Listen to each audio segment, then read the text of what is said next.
আমি জুলাই আন্দোলনের আগেও আমার বহু সহকর্মীকে দেখেছিলাম, ছাত্রদল সহ, আমার বিএনপি সহ আমার দলের বহু নেতাকর্মী, বহু সহকর্মীকে দেখেছিলাম, যাদেরকে 5ই আগস্টের পরে আমি আর পাইনি। কারণ তারা পৃথিবীতে নেই, তারা পৃথিবী চলে চলে গিয়েছেন। আমি 17 বছর আগে যখন এই দেশ ছেড়ে চলে গিয়েছিলাম বাধ্য হয়ে, তখন আমার বহু সহকর্মীকে দেখে গিয়েছিলাম, সুস্থ সবল এক তরুণ যুবক। 17 বছর পরে যখন ফিরে এসেছি, তাকে আমি দেখেছি তার কোনো অঙ্গহানি হয়েছে, শারীরিকভাবে ক্ষতিগ্রস্ত হয়েছে। একই ঘটনা ঘটেছে 5ই আগস্টের আগে এবং পরে। প্রিয়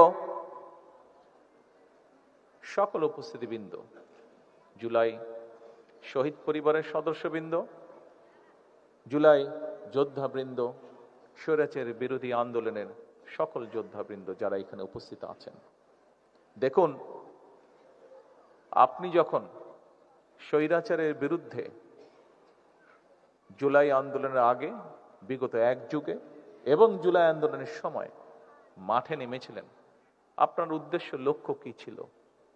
আপনার উদ্দেশ্য ছিল এই দেশ, এই দেশের জনগণ, এই দেশের মাটি, এই দেশকে এমন একটি দেশে রূপান্তর করা যেখানে মানুষ তার অধিকার, তার যোগ্যতা সবকিছু নিয়ে সম্মানের সঙ্গে বেঁচে থাকবে।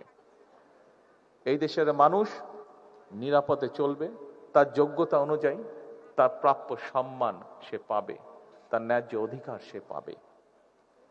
এর ভিতরে অনেকগুলো বিষয় আছে। অবশ্যই আপনারা যেই ত্যাগ স্বীকার করেছেন তার মূল্যায়নও দেওয়া এই দেশ এবং এই জাতির অবশ্যই একটি দায়িত্ব, গুরুত্বপূর্ণ বলে আমি বিশ্বাস করি। কিন্তু একই সাথে যে মানুষটিকে, পরিবারের যে সদস্যটিকে আমরা হারিয়েছি, তার লক্ষ্য উদ্দেশ্য কি ছিল? তার লক্ষ্য উদ্দেশ্য ছিল এই দেশের মানুষের ভাগ্যের পরিবর্তন, এই দেশের ভাগ্যের পরিবর্তন। আপনি নিজে যে চোখ হারিয়েছেন বা কোনো অঙ্গহানি হয়েছে, এই দেশকে স্বৈরাচার মুক্ত করতে গিয়ে, এই দেশের মানুষের অধিকারকে প্রতিষ্ঠিত গিয়ে আপনার নিজের লক্ষ্য বা উদ্দেশ্য কি ছিল? আপনার লক্ষ্য উদ্দেশ্যও তো ছিল এই দেশ, এই দেশের মানুষের।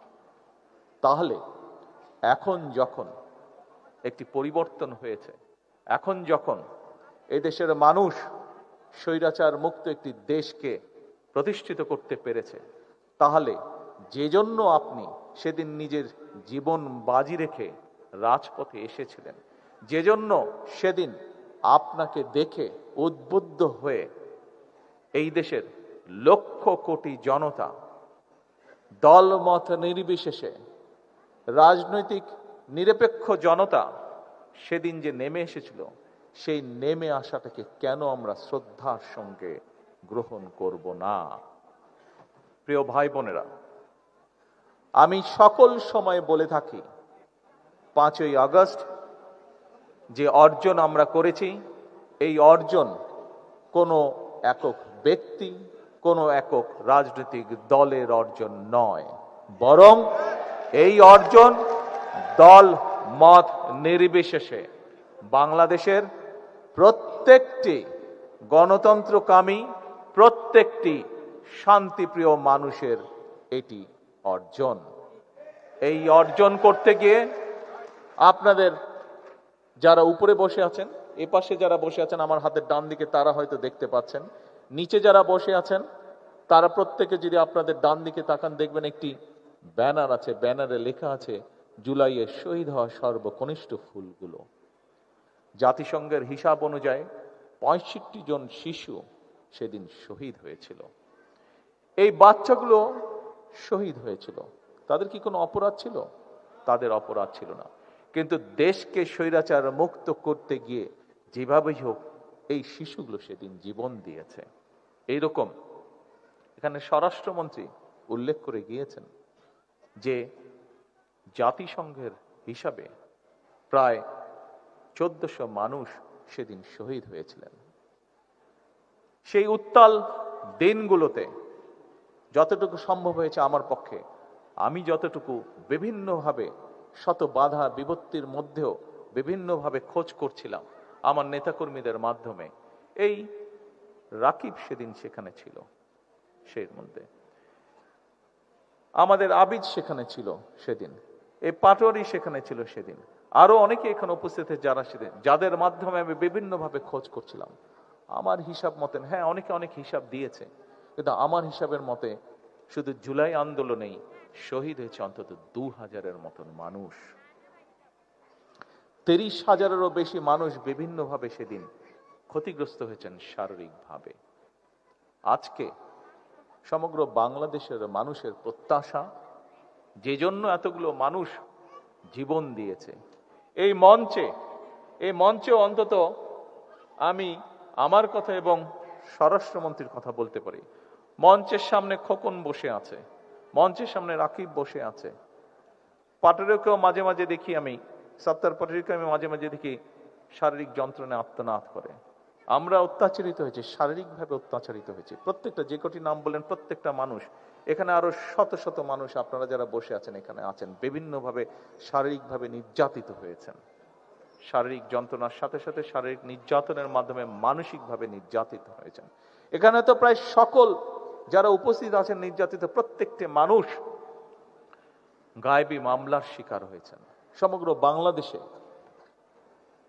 বিএনপির প্রায় 60 লক্ষের মতন নেতাকর্মী মিথ্যে মামলার শিকার হয়েছে, নির্যাতিত হয়েছে বিভিন্নভাবে।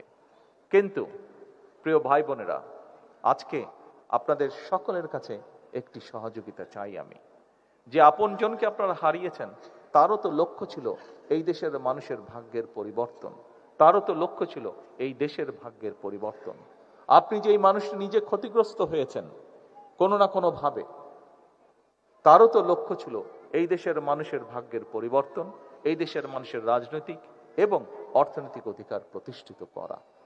আসুন, আমি প্রথমেই বলেছি, রাষ্ট্র দেশ তার যথাসাধ্য দিয়ে আপনাদেরকে মূল্যায়নের চেষ্টা করবে, আপনাদের আত্মত্যাগকে মূল্যায়ন করবে, কিন্তু একই সাথে আপনাদের আত্মত্যাগকে যেরকম মূল্যায়ন করবে, আপনাদের বিরুদ্ধে যে অন্যায় হয়েছে, আপনাদের বিরুদ্ধে যে অন্যায় হয়েছে, যেভাবে আপনার আপনজনকে হত্যা করা হয়েছে, অবশ্যই তার জন্য যারা দায়ী তাদেরও বিচার হবে এই দেশের আইন অনুযায়ী।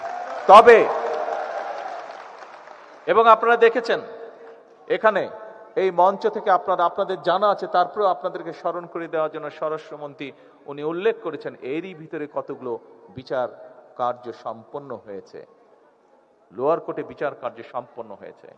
তবে যে কথাটি আমি আপনাদের সকলের উদ্দেশ্যে বলতে চাই, আপনাদের মাধ্যমে সমগ্র বাংলাদেশে শুধু আমার দলেরই নয়, অন্যান্য আরো রাজনৈতিক দল এবং একই সাথে যে সকল অরাজনৈতিক ব্যক্তি যারা 5ই আগস্টকে সফল করেছিলেন, তাদের সকলের কাছে বলতে চাই যে আসুন, আমাদের প্রতি স্বৈরাচার যেমন, বাংলাদেশের লক্ষ কোটি মানুষের প্রতি স্বৈরাচার যেমন অবিচার করেছিল, আমরা বিচারের নামে কারো প্রতি যেন অবিচার না হয় সে বিষয়টিতেও আমাদের সচেতন থাকতে হবে। কারণ যে আপনজনকে আপনি হারিয়েছেন, সে যদি দেখতে পারে আজকে যে তার বিচারের, তার প্রতি যে অন্যায় হয়েছে, সেই অন্যায়ের যে বিচার সেটি করতে গিয়ে আমরা অবিচার করে ফেলেছি, নিশ্চয়ই সেই মানুষটি ওপার থেকে নিশ্চয়ই শান্তি পাবে না। সেই জন্য অবশ্যই আমাদেরকে খেয়াল রাখতে হবে যে আইন অনুযায়ী, আইনে যে সকল নিয়ম করা হচ্ছে সবগুলো বজায় রেখে, দরকার হলে আমরা একটু সময় নেব, কিন্তু যে অন্যায়কারী, যে হত্যাকারী, তার যাতে সঠিক বিচার হয়। সেই জন্য আমি জানি এখানে মা উপস্থিত আছেন, উনি দেখেছেন কিভাবে তার সন্তানকে পুড়িয়ে হত্যা করা হয়েছে। এখানে মা উপস্থিত আছেন, উনি দেখেছেন কিভাবে তার সন্তানকে গুলি করে হত্যা করা হয়েছে। এখানে ভাই উপস্থিত আছে, সে দেখেছে কিভাবে তার ভাইকে গুলি করে হত্যা করা হয়েছে।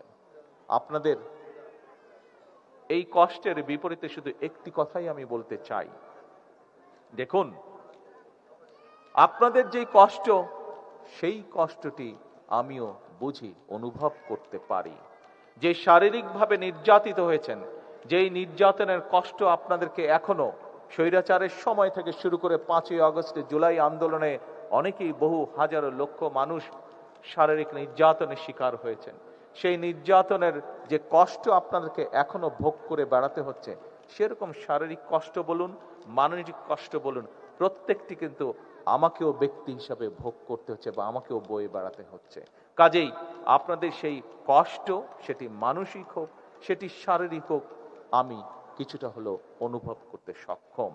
কিন্তু যে কথাটি বলেছি, আসুন আমরা যাদেরকে হারিয়েছি, আপনারা যারা কষ্টে শিকার ভোগ করেছেন, যন্ত্রণা শিকার ভোগ করছেন, প্রত্যেকেই আমাদের লক্ষ্য ছিল, প্রত্যেকেরই লক্ষ্য ছিল এই দেশ, এই দেশের মানুষ, এই দেশের মানুষ, এই দেশের মাটি, অর্থাৎ মানুষের ভাগ্যের পরিবর্তন, দেশের ভাগ্যের পরিবর্তন। আজ আমাদের হাতে সেই সুযোগটি এসেছে। আমরা চাই না জাতিকে দ্বিধা বিভক্ত করে সামনে এগিয়ে যেতে, কারণ জাতিকে বিভক্ত করে দেশকে কখনো সামনে নেওয়া যায় না। দেশকে সামনে একমাত্র তখনই নেওয়া সম্ভব যদি আমরা সমগ্র জাতিকে ঐক্যবদ্ধ করতে পারি। কাজেই আজকে আসুন, ত্যাগ সেই করতে পারে যার ত্যাগ করার মতন শক্তি এবং সাহস আছে।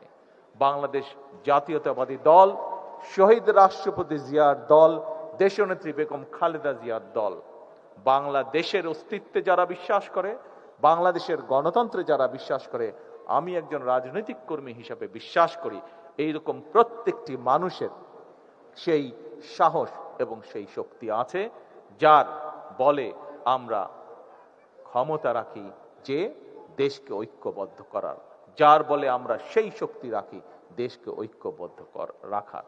আসুন, আমাদের মূল লক্ষ্য, আমাদের মূল উদ্দেশ্য আমি না, আমাদের মূল উদ্দেশ্য হচ্ছে আমরা, আমাদের মূল উদ্দেশ্য হচ্ছে দেশ, আমাদের মূল লক্ষ্য হচ্ছে দেশের জনগণ। অবশ্যই ত্যাগের মূল্যায়ন হবে, কিন্তু তার অর্থ এই নয় যে আরেকজনকে আমরা বঞ্চিত রেখে আমাদেরকে মূল্যায়ন করব। বরং আজকে সময় এসেছে আমরা দেশকে কি দিতে পারি, আজকে সময় এসেছে আমরা দেশের জন্য কি করতে পারি।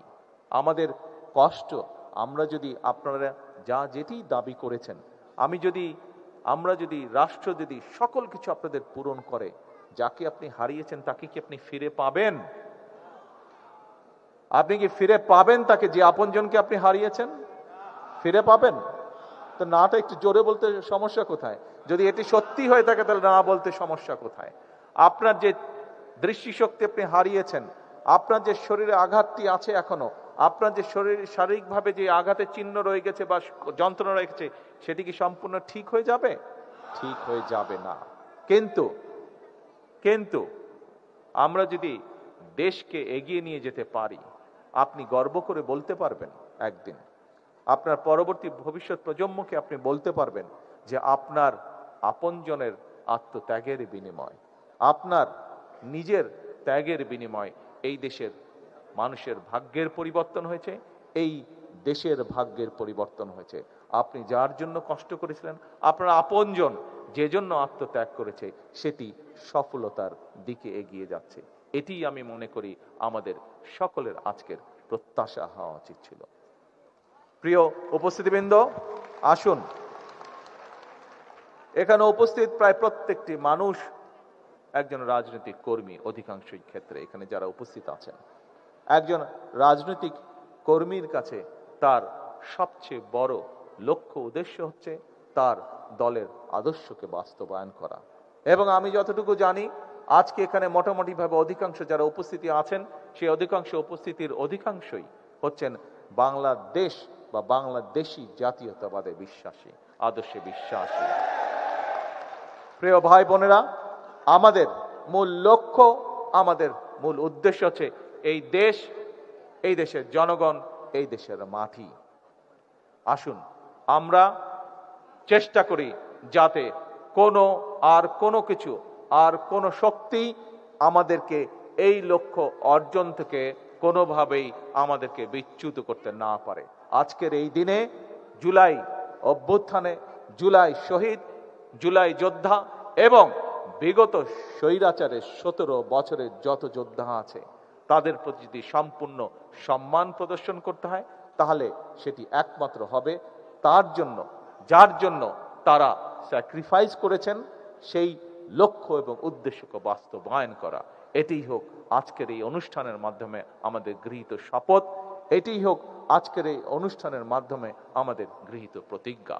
সকলকে পরিশেষে আবারও সকলকে ধন্যবাদ এবং জুলাই শহীদ পরিবার সহ জুলাই যোদ্ধাদের প্রতি আন্তরিক কৃতজ্ঞতা প্রকাশ করে আমার বক্তব্য শেষ করছি।